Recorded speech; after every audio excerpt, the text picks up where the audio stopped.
بچیوں زندگی کی خوبصورتی ہر انسان چاہتا ہے، اور یہ صرف در مصطفیٰ سے ملے گی۔ ایک اچھا بیٹا، پہلی شکل ہے اچھا بیٹا، اور میرا نبی کہہ رہا ہے کاش میرے ماں باپ زندہ ہوتے، اور نہیں تو میری ماں زندہ ہوتی تو تم دیکھتے میں کیا کرتا۔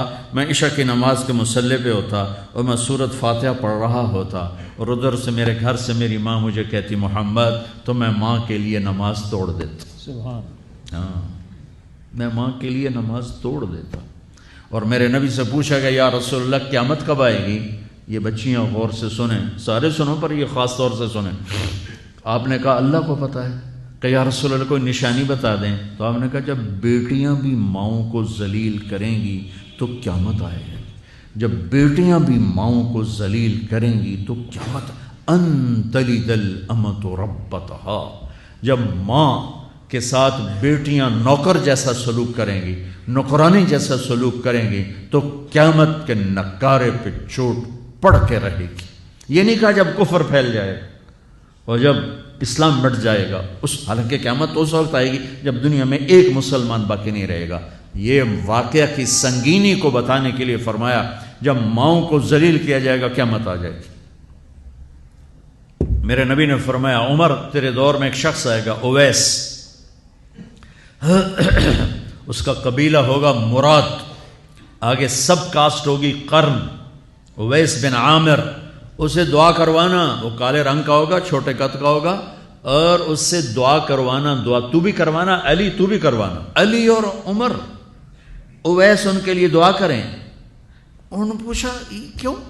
کہ اس نے ماں کی خدمت کر کے اللہ کو اتنا راضی کر دیا ہے، جب وہ ہاتھ اٹھاتا اللہ خالی نہیں لوٹاتا۔ اللہ کی قسم عمر و علی کو اویس کی دعا کی ضرورت نہیں تھی، امت کو پیغام دینا تھا کہ مائیں ذلیل ہو رہی ہیں آج، اور باپ جوان اولاد سے چھپتے پھر رہے ہیں، تو میرے رب میرے نبی نے یہ آگے پیغام دینا تھا کہ نبی ہو کر رسول ہو کر کہہ رہے ہیں کاش ماں ہوتی تو میں اس کے لیے نماز توڑ دیتا۔ آپ کو 8 عورتوں نے دودھ پلایا والدہ سمیت، ان میں ایک ایمن بھی ہیں، آپ کے والد کی باندی۔ تو گھر میں تشریف فرما تھے، ایمن بیٹھی تھی حضرت عائشہ، تو ایمن کہنے لگی یا رسول اللہ پانی تو پلا دیں۔ تو اللہ کے نبی ایک دم اٹھے تو حضرت عائشہ ناراض ہو گئی، ایمن اللہ کا رسول کو کہتی پانی پلا، تو اور کیوں نہ کہوں، میرا بیٹا ہے، میں نے دودھ پلایا ہے۔ تو حضرت میرے نبی نے کہا ہاں ہاں عائشہ یہ میری ماں ہے، اس کا میں نے دودھ پیا ہے۔ آپ اٹھے، گھڑے میں سے پانی بھر کے یوں دونوں ہاتھوں سے حضرت ایمن کو پیش کیا جو حبشی باندی تھی، چونکہ دودھ پیا ہے تو ماں کا لفظ صادق آ گیا، تو بجائے اس کے کہ برا مناتے آپ خادم بن کے اپنی ماں کو دودھ پلانے والی ماں کو آپ نے، حضرت حلیمہ سعدیہ تشریف لائیں، آپ نے اپنی چادر بچھا کر اس کے اوپر بٹھایا۔ ہمیں پیغام دینا تھا، آنے والے زمانوں میں یہ ہونا تھا۔ سبحان اللہ۔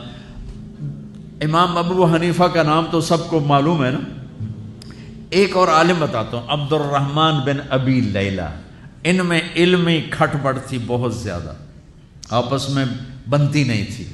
تو ابو حنیفہ جیسی ہستی جن کے کروڑوں فالوور آج ہیں، ان کی ماں کہتی نعمان یہ مسئلہ ہے، جا کے عبد الرحمن سے پوچھ کے آ۔